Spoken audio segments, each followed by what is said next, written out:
Hello, everybody. Welcome to the Gamer Social Club Weekly News Podcast. We are recording on Thursday, the 31st of July, 2025, closing out the month. I am back, your regularly scheduled host, Harry, aka Knavish Crayfish, after a nice holiday with the family. And I'm joined by another man who's had a lovely sunny break and is finally back with us. Of course, it's the greatest entertainer I know, or greatest showman I know. I always get that wrong. It's Mark. It's not Mark. It's Adam. Sorry. Oh no, it's Adam. It just all gone wrong. You've only not been Okay. here for Oh a no, week. not Addy. How are you doing, buddy? You It's been so long. I didn't recognize you. Jesus. Yes, I know I've been away for a few weeks, but yes, I'm very well, thank you. I feel very well rested and sunny, and I have a tan for me. I know I don't look like I look like I've changed at all, but I have a tan for me. If you look at my belly and my skin, I've got a tan. I'm not getting my boobs out though, because although Goffy wanted me to do that, I don't feel like that's appropriate. So you won't be able to see the tan I've got around there. But no, I'm very good. It's good to see you all. It's good to be back. Yes. Excellent. To see you all. Good to see you, man. Very good to see you. And of course, running out this trio today, we have no get daggers, only no empty, only daggers. I am off the rails. Oh no. This is all staying in. It's Lady V. How are you doing, V? I'm very well, thank you. I have not been on holiday, but I have fixed my camera so I'm no longer yellow all the time. But you can clearly see that I do not have a tan and have never had a tan. Oh, it was a camera thing. Oh, I just thought you had like moody lighting. Yeah, just yellow lighting in the background. Just a sunbed bulb, like right here at all times. Do I look like I've seen a sunbed ever? Like, this is actual lighting, so my skin is actually this shade of blue. I must say, before we move on, I have to thank you and Mark, obviously, for holding down the fort whilst the both of Adam and I were away. You did a great job on the podcast, so thank you so much for doing that. And yeah, if you haven't seen last week's episode, please go back and quickly watch it. But yeah, if you are a regular here, you know what this is all about. Hello, good to be back. If you're new here, though, we are a couple of members of the Gamer Social Club, a website that covers video games, doing news, reviews, previews, interviews, guides, I'm sure editorials, and anything else we can think of. We are a rambunctious crew of unprofessionals who do it all out of passion. We have the three pillars of our site, which is www.gamersocialclub.ca, in case you weren't aware. And those three pillars are that we... Stop it. I'm trying here. Come on. You really don't help. We are a grassroots independent site that is all based on our passion and love of video games and wanting to share that with you. Any game that we review, we finish, we see credits, or if it's a game that doesn't have that, if it's a racing game or something like that, we will play it as much as we can to try and see every element of the game before we do any sort of review. And finally, we run everything through a rumor-free filter when it comes to the news. So you can be sure that any news you get from us is accurate, it's real, and we will try and keep it as up-to-date as possible going forward with all of it. We are obviously have our YouTube channel. This is our weekly news podcast that we do. We also have the weekend party chat, where you can hang out with a couple of other members of the team, in particular Normie Fraser and Nathan as a co-hosts. We've also then got Girl Pod, which is out on every Monday, which features Candy and V. So you can also go over there and enjoy their shenanigans. V, what was last episode like? What were you guys talking about? Okay, so last episode was very ranty. Use probably the right word for it. That doesn't differentiate any of the episodes, I'm afraid.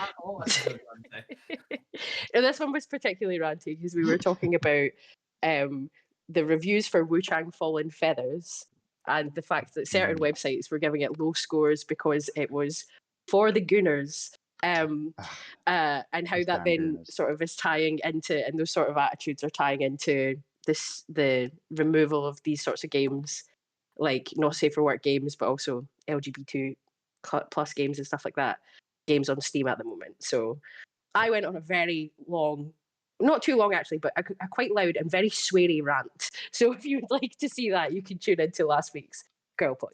There you go. We got all your bases covered there. So, as I said, we are the GM Social Club. Please stick around and enjoy the episode. We are going to be talking today about the Nintendo Direct that we just had, as well as the Battlefield deep dive, kind of, just general, I guess, just a mini showcase or something like that. I don't know. I'll leave that obviously to you, Adam, to kind of tell us a bit more about. But yeah, before we get to that, we're going to talk a little bit about what we've been playing. And I think it's only fair we hear from Adam first on this, since you have not been on the pod in a while, sir. I know. Been some time. What I've been playing. I was on holiday, so yeah, play things on holiday. Oh, can you? If you have a Switch 2, you can. Or a Steam Deck. But I've been playing Switch 2 things. I played Mario Kart World and managed to write a review for that while I was on holiday. So, setting the standard for everybody else when they go on holiday. Which I enjoyed. It was fine. Like, I gave it an 8 in my review. Like, it's a good Mario Kart game because, the world bit was disappointing. It just felt very. It didn't feel. It felt they were really close to something really cool, and they just didn't stick the landing. Like, I was expecting like a Forza Horizon Burnout Paradise type thing. Yeah. Where it was integrated into the thing, but it wasn't. It was like a separate option. It wasn't even connected to the races. You could still run your races like if you were playing Mario Kart 8. So you could go to the menu and just select your races. Yeah. And I thought that was going to be an option, but the world hub world was going to be where you could also find them. Like, you drive to the race and you could race it and stuff like that. But it wasn't. They're all separate. And like there's no the game doesn't like do enough to tell you that it's there. It's like it's the bottom of the menu in a small circle, like free roam. Like they didn't even tell you it's there. Like I did like some cups and I'm like, when do we do the free roam? When's the world? Do I have to finish the game? I'm like, oh no, you just select it and then like, what do I do? You drive around and you might find stuff. Like, okay, for what? Doesn't tell you. You don't know why. You're just there, and it just feels a bit empty and aimless. Now I know plenty of people enjoy aimless things. Like I don't get on with it. Animal Crossing or Minecraft or stuff like that, where it's just like a bit open. There's not really an objective, and I don't like that. And that's just my thing. I didn't score it down for that, but I felt like it was the things that the quality of life stuff that could have really helped it, like just even some direction towards it, or like how to do some of the cool, like the new skill stuff, like the wall sliding stuff. You see like people on Twitter or Facebook, like, on YouTube, are absolutely doing some incredibly like cool dynamic stuff with this grinding and on a wall, and like, I don't know how you do that, but like there is some instruction, but you don't know if you don't know the instructions are in there. You have to go searching for it. Like there's not enough. I said in my review, it felt like a bit of an existential crisis for me in terms of the old ways of games, like where you figured it all out, and the respect my time. I don't have enough time to play games anyway. Tell me how to do some stuff. So I'm like, if you start the world and said, here's an easy one, try out some wall riding and collect this coin by doing it. Like, oh, I see how that works now, and then you can like experience the more difficult ones and figure it out and all that stuff. But it's just nothing. It's like, right, go.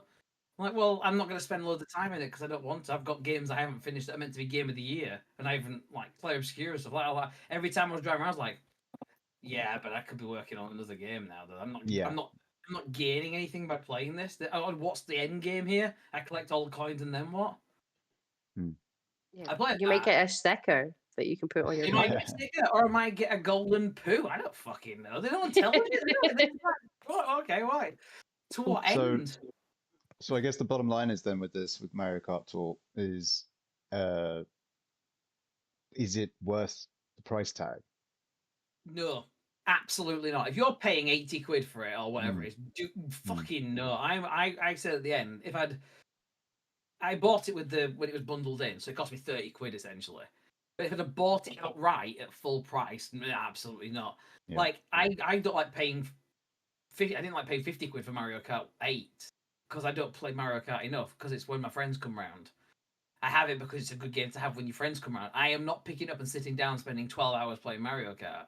I'm gonna play it when somebody fancies some multiplayer. It's not a game I just play, but that's just me. So I'm not scoring it down for like that. But I will absolutely not say it's worth the full price, especially when the other game I was playing, Donkey Kong Bananza, is vastly better than that, I think, and it is cheaper and it's amazing. Like I'm gonna be writing a review for it soon, but I fucking love it. It's so good.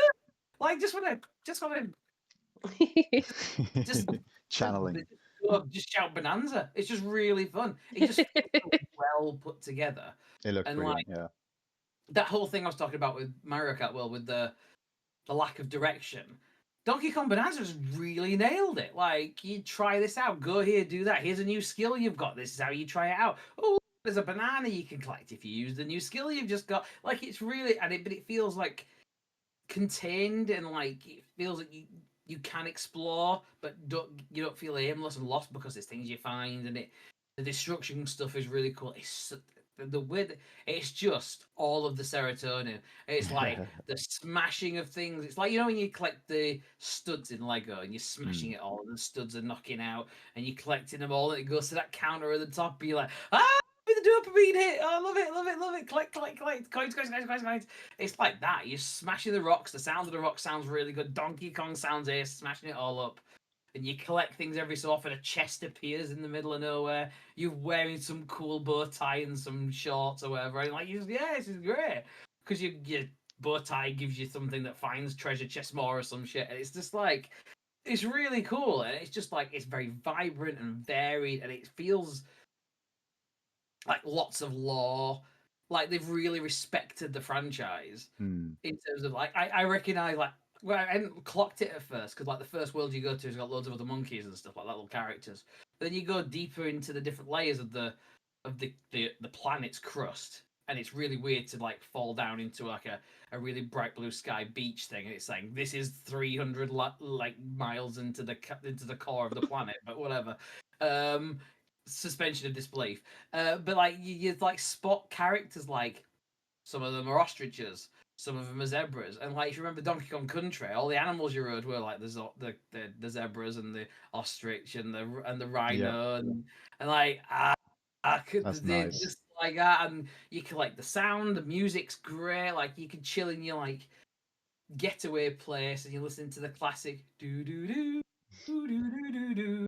I just like it feels like the right sort of nostalgia, but like it's a new game. They haven't just recreated something, and it's just super fun. And I'm just really having a great time with it. It's just great, and it's so bright and colourful. And I felt a bit disconnected from Nintendo for a long time. I hardly played my original Switch, but this has been like, if more games are going to be like this on the Switch too, I'm like all for it because it's so good. I know there's loads of good games on the Switch. Don't come at me in the comments. But, no, come at him.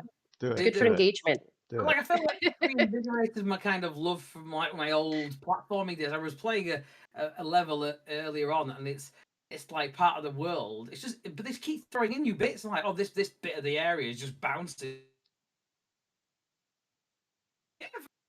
Like they just bouncing around, and like the bouncing was so good, and it really made me appreciate like the complexities and like kind of getting the mechanics right. You know, where you watch your shadow, where you're gonna land and stuff like that, and collecting the like all of the stuff you used to do when you were younger. And like it's absolutely nailed. So fully recommend that. Mario Kart, whatever, but Donkey Kong Bananza, fucking yes, absolutely. There you go. So yeah, that's right. what I'm. Moth. That's what I've been playing. That's not something you got Donkey Kong. That is. That's how good it is.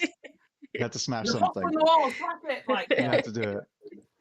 Yeah. Oh, good stuff. I'm glad to hear you've been enjoying some good games then, Max. Again, you've had a pretty yeah. good year, but yeah, it's always good to play something special like that. Yeah. I mean, 2025 is just insane game release wise. Everybody's firing on like all the cylinders. You know, we'll ignore things like Mind's Eye and stuff like that, but like the big ones, yeah, boy. Yeah, so far I think most of the titles that people have been looking forward to in big ways have kind of lived up to the expectations they had for them.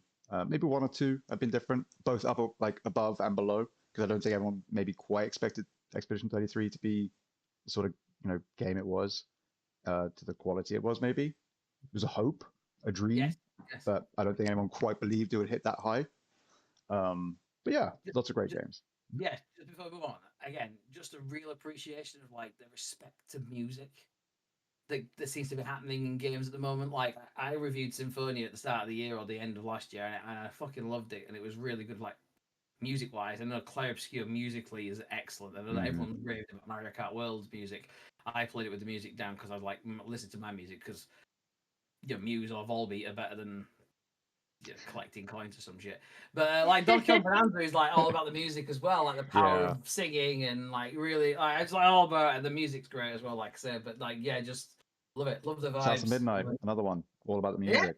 Yeah, there's been a lot. There's been a lot this year. But before we do move on to the new stuff, V, I want to hear about what you've been playing as well, because you've got a couple of other smaller titles, I'd say, that you've been enjoying. Yeah, so I have been playing. There's a game that just launched as a game preview on PC Game Pass specifically, called He Is Coming, and it's like an old school, very traditional roguelike. So there's no meta progression or anything across runs, but you just play like a little knight going about.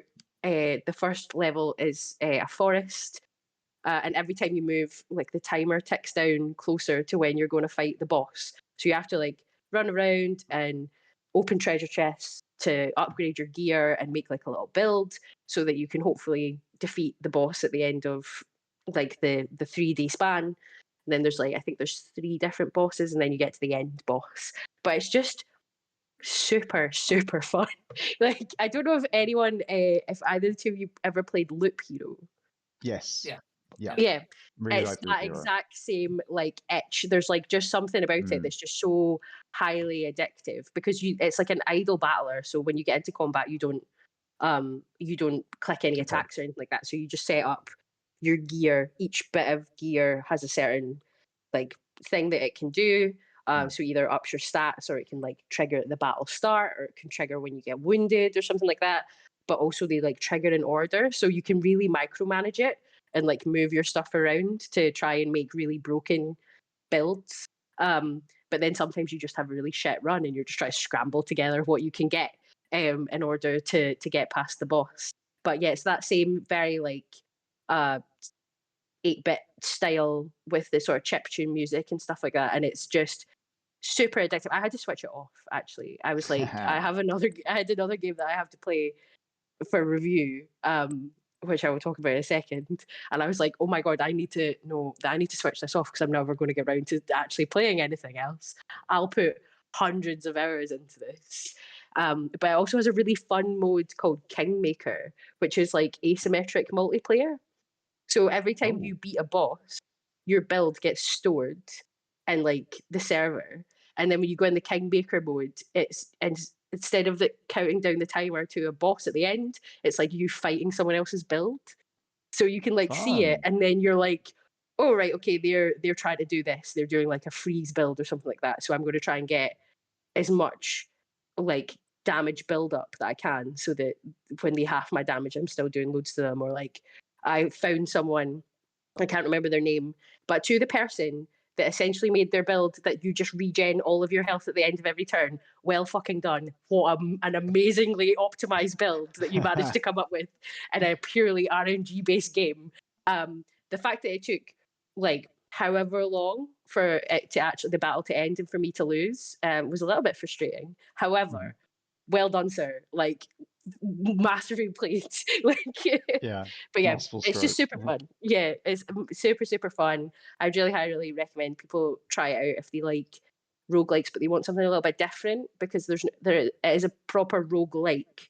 There's no meta progression, so you can only get better at it by getting into it and understanding the mechanics of the game. So just like, all right, that's a reasonable starting weapon, or I want to try and find stuff related to this if this is what the game's sort of giving to me, rather than, oh, I'll just grind out runs to unlock currency so I get a little bit stronger so that next time it's a little bit easier. It's like, it's not going to happen. You just have to learn the mechanics of the game. So yeah, kudos to the team behind that. It's very fun. Even though it is in game preview, for the achievement hunters, there are achievements, so you can get achievements on it. So yes, please go and check it out because it's super fun. And the other game that I had to stop playing, He Is Coming, to go and play, it's also very addictive. It was called The King Is Watching. So I'll be doing a review for that. It's also a roguelike. People keep giving us roguelikes. I don't know if it's because I love roguelikes so much. I'm quite happy about this. I think it's But because nearly every other game is a roguelike right now, or roguelite. there's also that. There's also that. But I mean, I'm not going to complain about it. I'm not going to be the person that's like complaining about there being too many Souls likes. It's like, oh, there's just too much good food at this buffet. Like terrible. Like Not me, when you're full, innit? But this one is it's like a little city builder / tower defense sort of game. And basically the main conceit of it is that you have a little border around an area on the map that you can move around, but only the things in that border will produce stuff. So it's like your people will only like till the fields or chop down wood or get stuff out of the wells if the king is actually physically watching them do it. So it's just like you're like, do your fucking work, and they're like, oh shit, oh no, he's looking. Get back to work. Love that. That's such a great concept. It's really well used because you can then like you get resources and you can upgrade the size of like your gaze, it's called, so that you can see more things at once. But you get continually attacked by like waves of goblins, so you have to like balance that by also making sure that you've got enough troops that can defend it, because you have to upgrade the amount of troops you can have, and then upgrade the type of troops. But if you destroy a building, to put, because it's only like at the start it's only like a 4x4 grid, there's not really a lot of places to put your buildings and stuff. But it does have meta progression, so you can upgrade that as you go through by unlocking tokens and stuff. But yeah, you need to really balance it, because if you destroy a building that you've already made, you don't get the resources back. So there is like quite a bit of resource management, and your troops will die quite frequently when you're trying to fight off monsters. And it's like, okay, it's fine, I'll just set it up so I'm looking at where the troops are made so that they're always coming back out. But if you don't have the resources to train like a certain troop, they won't do anything either, which is obviously makes sense. But if it's when it starts to get really chaotic, I had a run yesterday where I was like really in on you can train people to be like to ride about on big giant geese, which I just thought was so funny. So I was just like, right, I'm all in on geese. Like, I'm gonna have 18 geese. Like, I'm gonna have all the geese. Like, but they used to have quite a lot of wheat to train the geese. And at a certain point, I'm like, where's all the geese? Like, and it was just because I had not managed my food supplies properly. And the boss like destroyed the castle walls, and it was like a failed run. And I was like, okay, so next time we can't go all in on geese. Well, lesson learned. But yeah. Amazing. Again, it's just a super fun little indie title. It's PC only, I believe. Well, I'm certainly playing it on Steam. I think there's a demo for it. I played the demo. We did highlight the demo 1 month on the demo disc, I'm sure. I think you're right. But yeah, it's a super fun little indie title.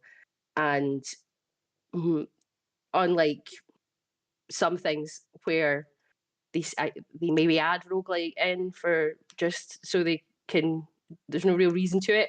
It makes a lot of sense here, because it's not like a it wouldn't make a lot of sense to have like missions and stuff like that in it, because there's not a lot of story. It's not giving you that. It's like the whole point of it is you're doing like a little resource management puzzle on run to run, which is very different. And you're not just, it's not a traditional city builder either, where you're just trying to build up your city and then sort of maintain it for the rest of the gameplay time. It's quite dynamic. Runs are probably about like 45 minutes. So, but no, it's super fun. Would highly recommend both.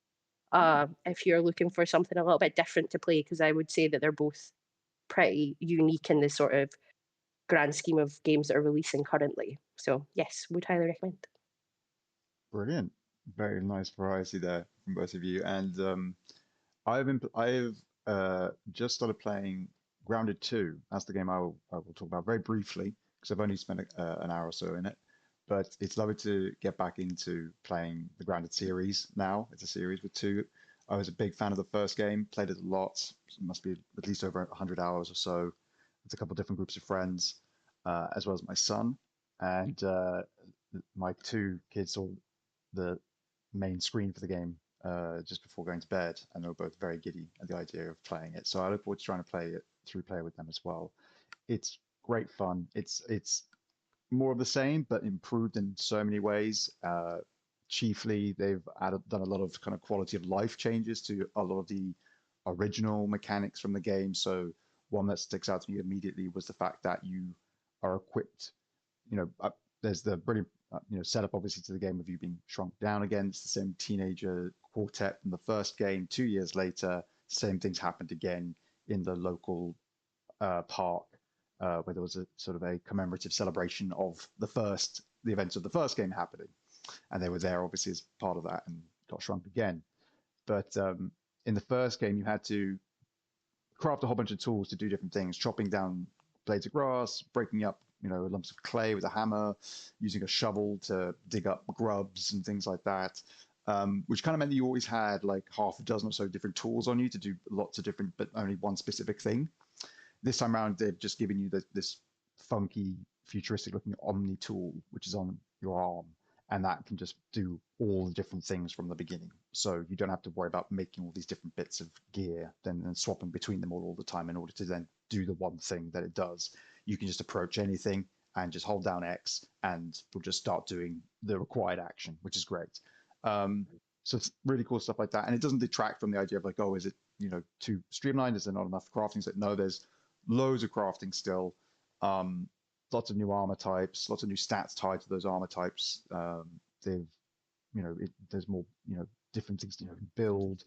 And yeah, it's, as I said, more of the same, but better. And that's exactly what I wanted. And just looking forward to playing more of it. And I will definitely have more to say about it probably next week. And I plan to sort of do a kind of review and progress. I don't quite know how to manage that because I would like to kind of do updates to it. Maybe every 20 or 40, every, so many hours I maybe add a chunk to the article or whatever. Who knows? I'll figure something out. But otherwise, great start. Really enjoying it. Well done, Obsidian.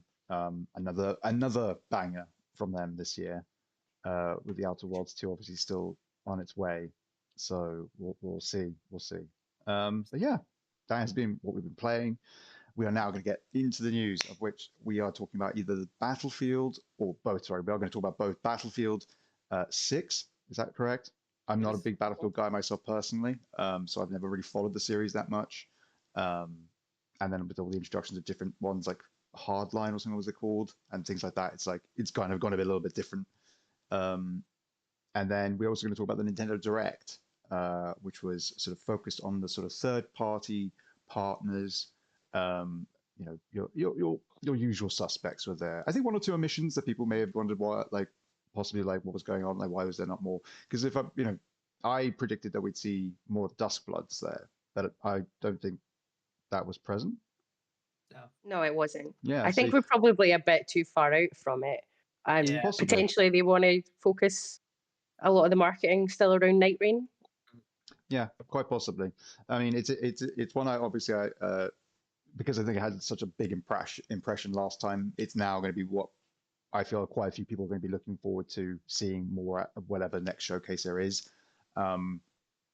And maybe it is so special that they're not going to do it just in a third party one. Maybe it is also a case of like next time you hear an update, it'll either be like a showcase where it's kind of maybe they'll do a Duskbloods showcase or something like that. One more focused around it, closer to the release date and all the rest of it. Who knows? But yeah, there was a lot showing up there. I saw the Square Enix showed up with a new title, which I believe you covered it, B, if I remember correctly. Yeah, the Square Enix had 2 showings at the end of the showcase. The first one was called the Square Enix back at a Nintendo Direct with the worst named games you have ever seen in your life. So the first one was called The Adventures of Elliot, The Millennium Tales, which was just like, okay. I don't know who told you that Elliot was like a really cool name, but it's not. Sorry to anyone listening. Apologies. But you know your name's not cool. Come on. You're not But title of a game cool. Come on. yeah, absolutely. That's the thing. Yeah, but it's very much in the same sort of art style as the other one that was announced was the new Octopath Traveler. So they're both your sort of 2D HD games with the sort of static backgrounds that the 2D sprites run around on. But the Adventures of Elliot is a little bit different because it's a real-time combat. So it's like sort of run about hack and slash. You have a little fairy companion that helps you in battle, but also allows like for co-op. So if you're playing in single player, you can like control both characters independently or together, but you can play it in co-op, and one person controls each of them. So that looks pretty interesting. And that sounds interesting. Yeah. It's coming out next year. A lot of different weapon types. I just thought it looked really fun, actually. I really enjoy the art style of like the Octopath games. So it looks fun to have something that's very similar to that, but with a completely new combat style. So it'll be interesting to see how that works, just in terms of positioning on the map and stuff.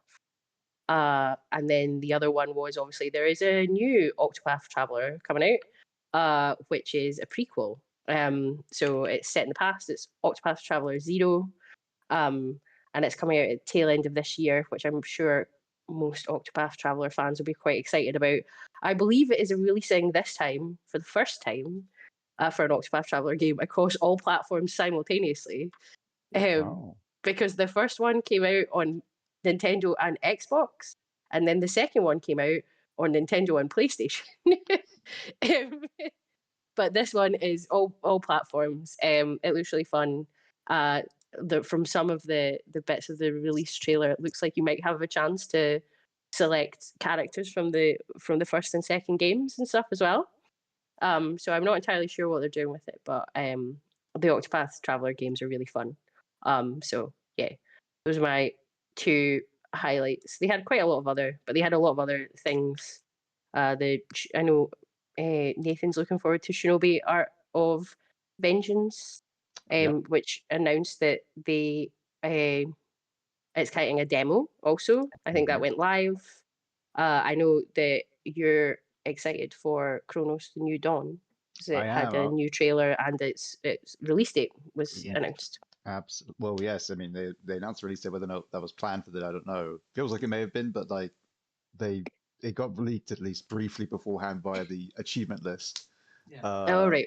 Yeah. So there was a bit of conversation about that when it came, sort of, when it falls into your lap like that. We all, I sort of dropped it, being like, "Hey, this is out with the achievement list, which we're going to cover, but it also has the release date." So yeah, that was an interesting one, and we quickly updated it when it actually became official news. So yeah, very and interesting to see them at that showcase. Like, I didn't think that. I don't know. I guess I just didn't think that Blue would be trying to get it onto the Nintendo platforms as soon as maybe getting onto others, if you know what I mean. Like, I would have thought they would have maybe just said like, "Hey, we could do a Switch release later down the line. We don't need to try and bring them all in at the same time." Doing a lot of SKUs like that normally is a lot of work. I think there is a real focus from Nintendo to get new, because the rest of the stuff that was all of it, but a lot of the stuff, and it was the same with the last Nintendo Direct, which is the Switch announcement one. There's a whole host of just games that were already released on Xbox Series and PlayStation 5, and now they're coming to Nintendo Switch 2 because it can run them. So it's like pretty surprising, actually, you think about it, just how much clearly like the original Nintendo Switch couldn't handle at all. But it's not actually because these games and Nintendo didn't necessarily want them on the console. It's just the fact that the console would not have been able to run it. Yeah. So I think they're probably making a big push to show off that there are new games that are releasing on Xbox and PlayStation and PC that are coming day and date to Nintendo Switch 2. We are no longer sort of behind in the hardware scene. I'm sure it won't run at the same same fidelity and stuff like that as it's going on Xbox, PC, and PlayStation. But it's like the gap isn't so large now that you're just not able to do it. So I think they probably want to make a big deal out of that. So and also I prefer that, because if your preferred platform of choice isn't there, like if you wanted to play that game on the go on your Switch 2, for example, and you have to wait 6 months, then well, you just I'll just pick it up on my PlayStation then, or you just the hype around the game when it launches for everything else, it doesn't feel the same when they go, oh yeah, it's coming out in 6 months time. Like, yeah, whatever. Either I've already played it or my interest has passed, and maybe I'll pick it up in a sale or something. Like, you lose the momentum, I suppose, don't you? Absolutely, yeah. And it's a similar thing that obviously there were conversations around it with the differences with the Series X and Series S consoles. With Baldur's Gate 3 having issues, and then it was Wukong, supposedly, and when you're having to worry about sort of console parity and all that sort of stuff, it really starts to cause some sort of upsets. And I guess just credit to Blue for taking it on, because I would totally understand them just being like, it's coming, just we're not planning it for day one release like everybody else, because we can make everybody else's because they're relatively straightforward, and we probably had a lot more time with the tech than we would have done with the Switch 2 model.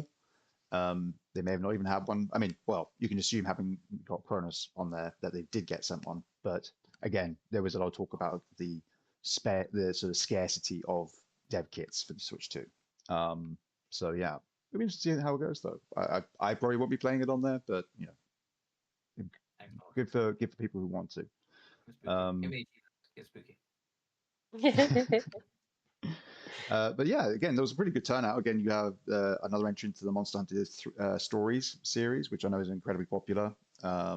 So they've got another one of those. And again, being Nintendo, a lot of these third-party ones will quite likely either stay completely kind of exclusive to the platform, or spend a lot of time there and eventually make their way across to Xbox and PlayStation. The platform is Monster Hunter Stories 3. Sorry? It's a multi-platform out the gate. On launch, yeah. Oh, is it? Really? Yeah. Oh, interesting. Obviously, it's one of those things where it's... Yeah, I think some of the other Monster Hunter Stories were like... They were certainly... on this, and then they jumped. That's it, because they didn't get World on Switch originally, or if they did at all, and then they had a different one come out on that, and then they did. They kind of seemed to shift platform. It's weird, isn't it? I wonder. I was thinking this when we were talking about Dustbloods. I feel like Dustbloods is Elden Ring Night Rain for Switch, because it can't run Night Rain, is my thinking. I don't know if that's... It can run Elden Ring, though. It can run Elden Ring, so maybe it can. I don't know, but maybe they're like, well, we're not developing for it, so they will do Dustbloods instead. So I feel like whatever version of whichever Monster Hunter was only on Switch was because the other Monster Hunters didn't run on Switch. Yeah. And then actually we can sell them on everything. And then the whole conversation is Dustbloods going to come to the platforms maybe in the future, because why not, sort of thing. Absolutely. It feels like that sort of thing, and now they're like, oh, we'll sell on everything though. I wonder if, though, with the performance of the other Monster Hunter that's not doing great, like the shares, is it Worlds? It'll be Wilds for this one. Wilds, yeah. The share prices dipped, didn't they, for Capcom when they said that they hadn't done as well in the last quarter and stuff like that. I wonder if people are starting to get fatigued. It feels like there's a lot of Monster Hunter, like Dumb Wilds is a new one coming out. It didn't feel like that long ago since the other one that was a big one. I don't really know. I don't play Monster Hunter, but it feels like there's a lot of Monster Hunter all of the time. Yeah. I think it tends to be one of those franchises. Yeah, and again, it's because they do release other ones maybe onto other platforms at the company. So they're not necessarily the main line, like Monster Hunter World, Wilds, whatever it might be. In the same way that it's similar to what you get with other series out, like maybe I'm sure there'll be people who feel the same way about, say, the Yakuza series. There always seems to be another Yakuza game coming out in some fashion, whether it's one of the mainline numbered ones, or it's a Kiwami, or it's one where it's a complete offshoot and you're a pirate in Hawaii. It's like, and then you've got like is it the Trails series, where there's just there just seems to be an ever growing number of Trails games, and if there's always one about to come out. And yeah, I think it's just, it happens to just be what that studio is amazing at, it would seem, and people are very happy just to have more of it incrementally changing, maybe, and that's it, that's enough. you know, I guess it's the same thing that people would say about things like a lot of sports titles because they're annualized. That surely that's all you can really expect from them. And I think more often not, fans of those just kind of go, yeah, that's fine. That's all I need.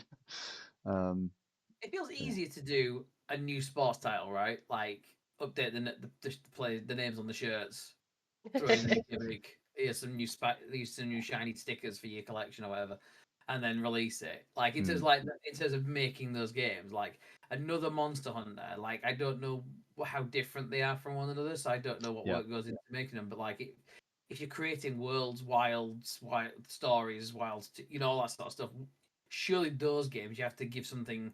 If you were just reskinning the monsters, surely the customers are like, "The fuck you doing?" That's the same monster we fought last year, and it's purple. Like, come on. Like, yeah. You can't pull the wool over our eyes, sort of thing. Yeah, but you've changed the number on the name on that number shirt is different. Here's another 70 quid. Like you do you, I suppose, but like. Yeah. That's it. At the end of the day, if that's what people want, that is what people want. I mean, and funny enough, like I'm maybe one of the few people who actually got a kick out of seeing that there's the Plants vs Zombies replanted. Oh yeah. I have very fond memories of playing those games, and then going on to play the Garden Warfare games, which were brilliant fun. And I would only wish that people would support them better. But I also understand that there was a certain amount of microtransaction stuff in there, but it wasn't holding you back on playing the game at all. It was more just your fun cosmetics and stuff like that. I think it impacted. But yeah, I like that series a lot. I think PopCap were the ones who started that, if I remember correctly. I don't know if they're still the ones behind it. No, I think I think PopCap was bought by EA, so I think it is EA that own PopCap games now. That's right. Yes, I think they've had them for a while actually. If you are doing old PopCap games, may I petition EA, Peggle, love Peggle. Give us more Peggle. Big, yeah. People will pop off for Peggle. Absolutely. Definitely. And this is it. There seems to be a lot of those sort of older titles and lots of. I mean, I guess Nintendo's good for that in that respect because they have such long-lasting relationships with things like Pac-Man again, getting another Pac-Man World 2 repack and things like that. There's all sorts of things that you can kind of not expect and yet also expect maybe at a Nintendo Switch kind of direct, which is fun. Yeah. Any other sort of picks that people want to highlight? Or anything else that people may not expected, and there was a bit of a pop off because again we got the 2 Yakuza games. What was it? The Kiwami games were announced for it. Yeah. Kiwami 2. Star Wars Outlaws coming because more people need to play that game. That's right. Yep. That game. If you haven't got a Switch, go play that game on the platform you do have it because it's ace. Yeah. Fuck the people who like all the Star Wars knobheads, but like play the game for God's sake. The fact that we're not getting a second one because of the Star Wars knobheads really pisses me off. Yeah. If that is true, we don't know if that's definitely the case. I don't think that's probably the case. It was very glitchy on launch. Like yes, they didn't do themselves any favors. That's true. But a glitchy game on launch doesn't mean you cancel the sequel. Like, come on. That's not what Miyamoto said. No, I think it's just meant that the sales were not as good as they would have been because there was. Buy the game. We want a sequel. Like reskin it, new assets. They've done the work. Okay, just put K in another skin or whatever. I don't know. It was also cool to see that Apex Legends is coming to Switch 2 as well. I don't think it's on Switch already. So I was like, oh, that's cool that they get to play that. But again, it's one of those. This game has been around for a while, to be fair. Yeah. But it's cool that they get to like join in with everybody else because it's a good. I always really enjoyed my time with Apex. Yeah, yeah. And again, I think another one of those games that is a testament to it's now powerful enough to do it. It's still powerful play game that came out 8 years ago. Yeah. Whenever it came out, I don't know when it came out, but yeah. Hey, so I think Kiwami 2 came out 8 years ago. Was that not 2017? Really? Yeah. Like so. I mean, this is I think we joke about it. I'm always wary of it though. Like when it's like I was a bit like that. Like V said earlier. It's like here's all the games that came out last time. It's like, oh, is that all this is going to be now? Like the games that came out, like the Xbox One and PS4 remasters that the Switch didn't get, they're going to come out on the Switch too now because it can play it. Like, don't do that to the console, please. Well, hey, and if anything, we know that both Nintendo and PlayStation like doing this sort of thing. So we can only I can only imagine that we'll get a Lego Horizons like remastered edition for Nintendo Switch 2 or something like that at some point. Oh, I don't think we were. I think the sales of that were also low. Really? They'll figure something out. Yeah. Maybe one of those $10 upgrades they're like making people pay. Did not meet expectations. Release it on Xbox. Hey now. Joke. Hey now. I reckon that's next, to be honest, because that's already multi-platform. So it I mean, feels why like not? Yeah. What do you have to Why not? lose? What do you Okay. have to lose, honestly? Like, yeah, completely agree. But then again, yeah, that we know that there's already rumblings going around with certain job listings and things like that, all about that sort of side of things and exclusivity. But that, I think, is a topic for another time. Yeah. No, Lego Horizon Adventures did not review well, really. Only 51% of critics recommended it on OpenCritic, which is very, very low for a Lego game. Yeah. I do. I'm sure I read something somewhere that it didn't. I don't think it sold particularly, but I think it was one of those games of like, who asked for this? Like, who asked for a Lego version of a universe that only exists in another video game? What do you mean? Yeah, I like again. If it's parody in that, oh, I get that reference because I played the same game. yeah, yeah. I think also from what I heard and what I saw, it's like they took the wrong elements of the Lego games into this, which was that instead of it being very much about it being Lego, and thus like there was like an interactive element to it all in the way that you build stuff when you're playing the other Lego games, and they smash apart and all the rest of it. It was very much about like, oh, we'll carry across the humor that's become like part of like the Lego brand when it comes to all our like video games and films. It's like, oh, you're wearing a hot dog now and things like that. It's like that's not what people would ever want from this. Why on earth are you making me be able to dress Aloy up in a hot dog outfit? That's not the point of this, surely. I'm fairly sure there's a subsection of the internet that already has that anyway. Yeah, well, we can't access that anymore at the wedding. No, that's true. That's true. Yeah, rest of the world, please just tell us what it's like now because we don't get to do that anymore. My hot take about Lego games is they were better when they had no voice acting. Oh no, they've lost so much of their agree. charm now that they've put voice acting in them. Like lightsaber and stuff like that. Every time they do the joke of them having to like try and get something out, whether it's a lightsaber or a wand, and it's like fish, banana. It's like I love it. Gold, comedy gold. I love it. I started playing the Indiana Jones one on my Xbox the other day, just through the Xbox 360 backwards compatibility. But yeah. As soon as they brought all the voice acting in, I'm like, you've lost a lot of this comedy. The comedy was absolutely from no one saying anything. Yeah, you're beholden to the voice lines now, aren't you? So you're doing yourself. Yeah. It's a shame. There we are. Anything else you want to touch on with the Direct, or should we move on to Battlefield? Let's let Addy wax lyrical about blowing up buildings. Let's do that. Yeah, let's do that. Go on, Adam. So the Battlefield 6 gameplay reveal event happened earlier today. They did a teaser of the story stuff last week, kind of like say, oh, yeah, Battlefield 6 is a thing, but we kind of knew there's a billion leaks for this game. But like we knew it was a thing, and then like gameplay's coming next week. It's like, why wait a week? Why have they done that? I didn't quite understand it, but they had a proper event, so they held it in LA. They had like 400 PC set up for people. Like they've got loads of streamers in. They're all playing it now, I think, and they've done like a reveal event where they've showed off like multiple shots and clips and gameplay in different contexts and stuff like that, and talking through some of the kind of key pillars of the game and what they're hoping to achieve with it and stuff like that. And it feels like they've come to play with Battlefield 6. Like I was always more Battlefield than Call of Duty after World at War Call of Duty, because I kind of fell off it, and I was like, Battlefield, Bad Company 2, just some of the best times on multiplayer I've ever had. And then Battlefield 3 and 4, yeah, it's all right. I didn't play enough. I didn't play a lot. Battlefield 3 I actually spent a lot of time on, to be fair. But then when they went back to World War type stuff, World War 1 with Battlefield 1, fucking loved that game. It was great. It was gritty. It was fun. It was brutal. It was, why am I in a giant blimp Zeppelin thing? It was just here's a train that you can't kill. All right, okay. It was super fun. And had a lot of time and fun with that. And I always preferred the Theatre of War at that time period, so I quite liked those. And Battlefield 5 was all right. Didn't grab me in the same way.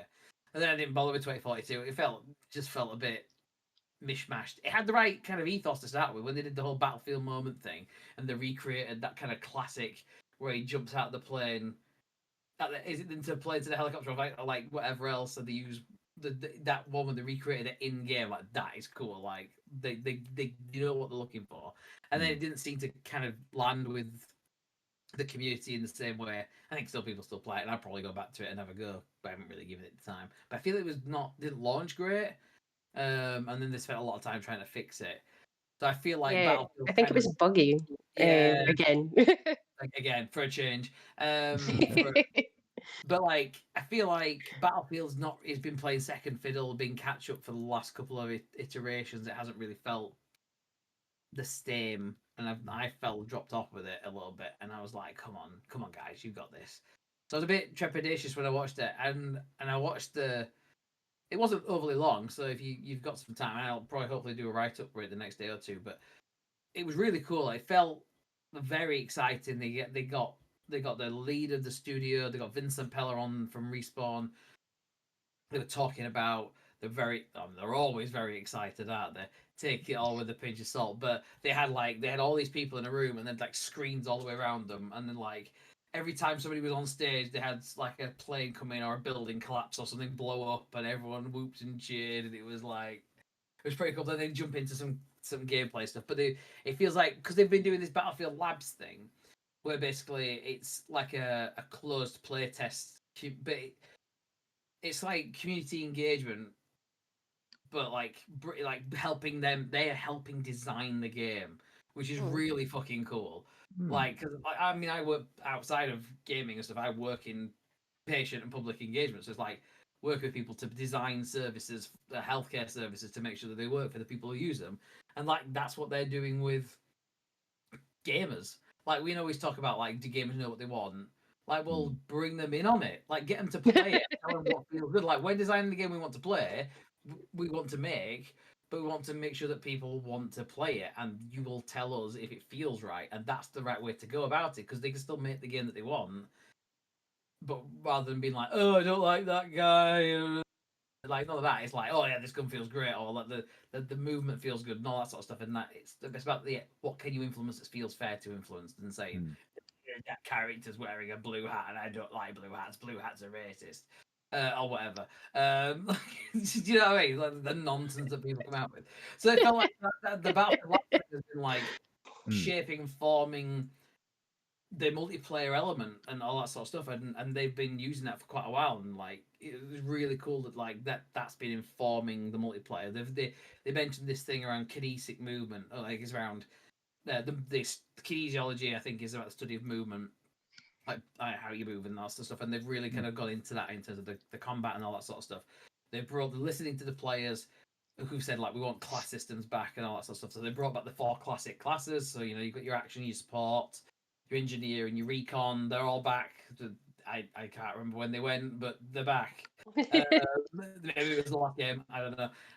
But they've got the vehicles, obviously there. But destruction, they really made a point about the destruction.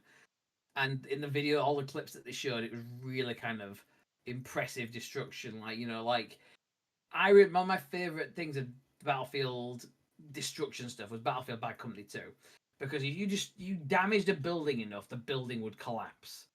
Like, I'm not talking about a scripted "this is collapsing" because you pulled the lever and did this and whatever else. It was no, we've literally fucked the building. It's collapsing, and if people were in it, they die. Like that.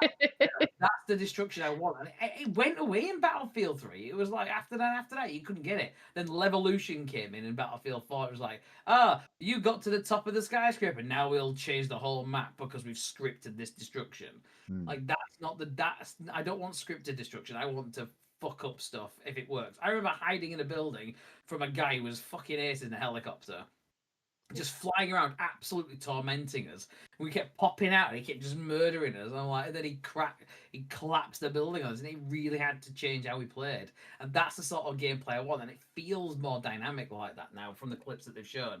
So really kind of like they're like, if there's some people above you, blow the hole in the floor, and they will fall down. And it's like Yeah. do shit like that, and so you can really like take a sledgehammer to a wall and blow shit up, and it just feels really kind of organic in that way. It looks really intense. Like all of the clips they show, obviously they don't want it to be boring, but the clips that they've picked to show feels like it's really all happening all the time, like loads of stuff's going on, and it feels really chaotic, which can be a bit overwhelming when you first join a game. Like, what the fuck? I'm dead. Oh, I'm dead again. What the hell is happening?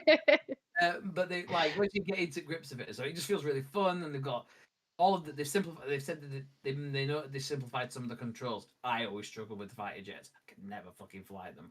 So if they simplify the controls, yay! I get to play some. Woo! Yeah, they showed some of that. They showed some clips from a couple of new maps. There's something happening in Gibraltar, like close combat and stuff like that. But it just seems really cool, and they give a sneak peek at the story, and they introduce the kind of lead character and give him a name. I can't remember what it is. Very memorable, obviously, probably Elliot. And No doubt. He's so cool. It's so cool.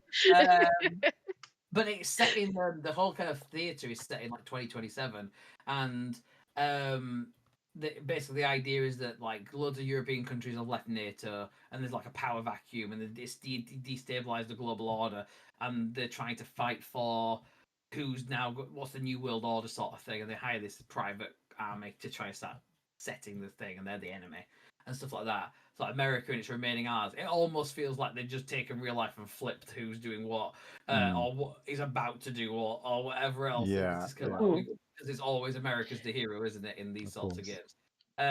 But yeah, so it feels like nothing against America, obviously. Just well, Don't blow up my house, please. Thank you. They've got far too much shit going on. You know, yeah, no, I actually retract that statement. Exactly. So like, I love all the people I know from America because they're not dicks. So yeah, that's where I'll go with that. I feel like I've really nuked us here. Anyway, so like, please don't nuke us. We can't access. It's a turn of phrase. It's a turn of phrase. Don't say that. They keep the nuclear submarines in the river near my house, Annie. Like, come on to fuck. Like, Spider-Man there, so like you've got to like. Fine.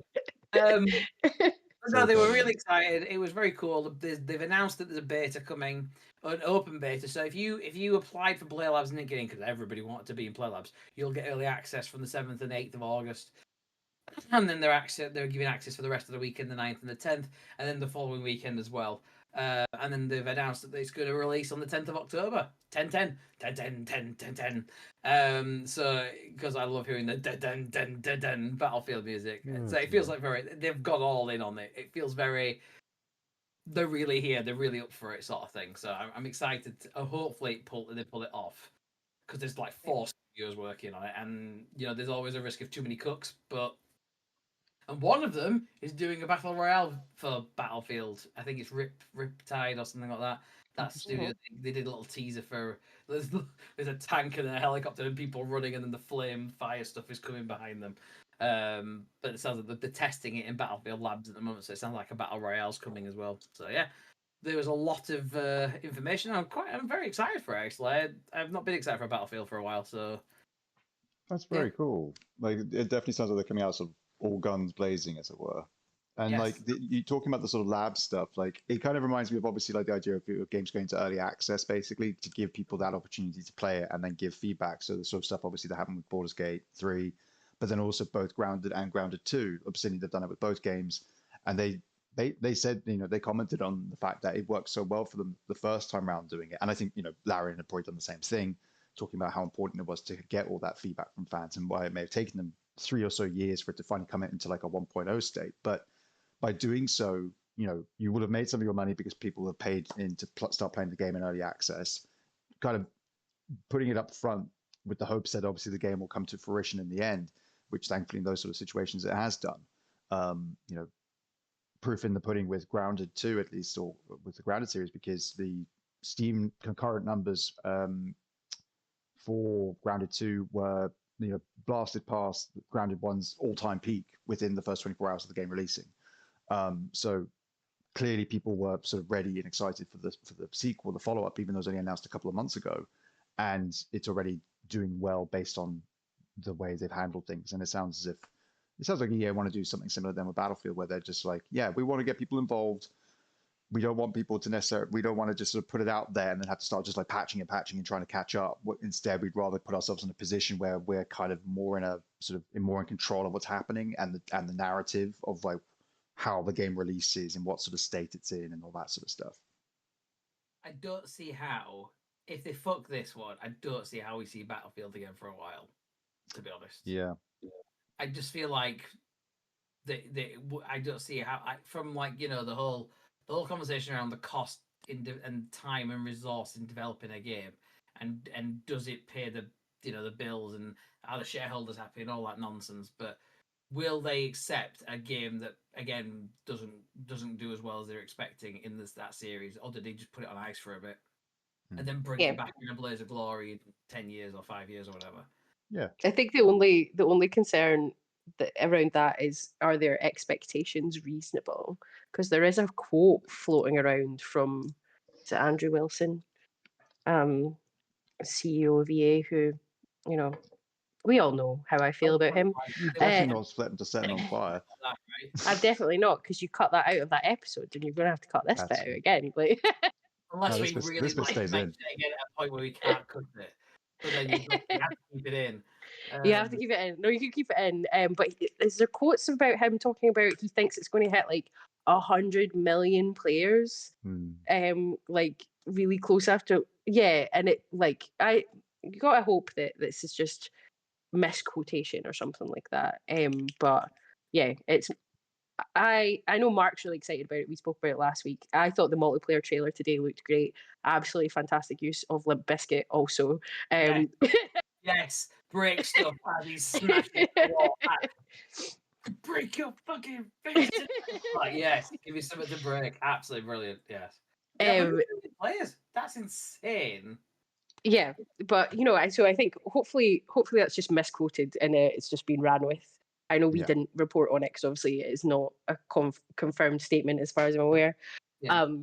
But yeah, because it would be nice to see a shooter that can compete with COD. Yeah. And give something a little bit different, because Mark plays a lot of COD. We spoke about it a couple of weeks ago about the Beavis and Butthead skins and stuff like that are in it that people have a lot of fun with. But I think it's good to have an alternative that's not that. Yes, and because I can't remember who was saying it. It might have been Kojima. There was an interview with I think it was Kojima who said that people chasing trends or something like that around. I don't know if he said it around like about this, but there's people have said it like try to be the next Fortnite, and people shouldn't be trying to be the next Fortnite. They should be doing their own thing. Yeah, because that's not the way to do it. And so far, and it would. They're not putting American Dad characters in Battlefield, are they? Like, it's not. No. They are. It's serious. It's not. Here's your favorite thing. Like, I'm glad that they've not bowed to that. Let's put in some other franchise because it might sell us some money, or we're chasing Fortnite or whatever. That's it. We saw that with the release of Splitgate 2, where it was like the guy went out on stage and he's like, make shooters great again, or some very badly timed joke, to be honest. Yes. And then his whole thing was like, it's because I really care about shooters, and they should have made a Titanfall 3. Anyway, Splitgate 2's Battle Royale. Like, or there's a Battle Royale mode, and it's like, what the fuck are you talking about? Like, it's like, how is this going back to what people want from like the fundamental shooter experience? It's just putting in the mode from Fortnite. Like, we're not gonna be like other shooters. Here's an £80 skin. Woo! Yeah, for your Battle Royale mode that you'll fucking like. Yeah.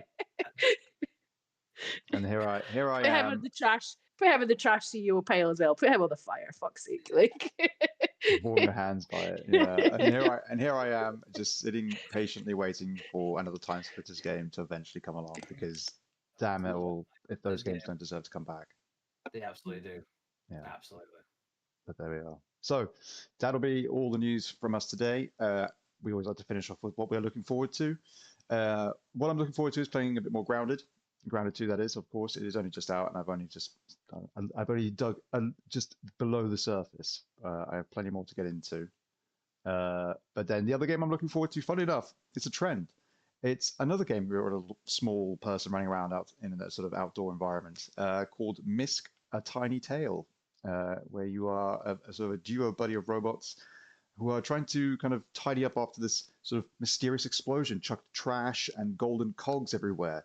That's right, it's another collectathon. You know me, I can't help myself. I need my drug. But yeah, I'm looking forward to that, and I think that's what I'm going to be busy myself with. What about you, Adam? What are you looking forward to playing? What am I looking forward to playing? I'm looking forward to playing Mafia: The Old Country. I think that I've not really played much of Mafia games, but it looks really kind of endearing. Like I really want to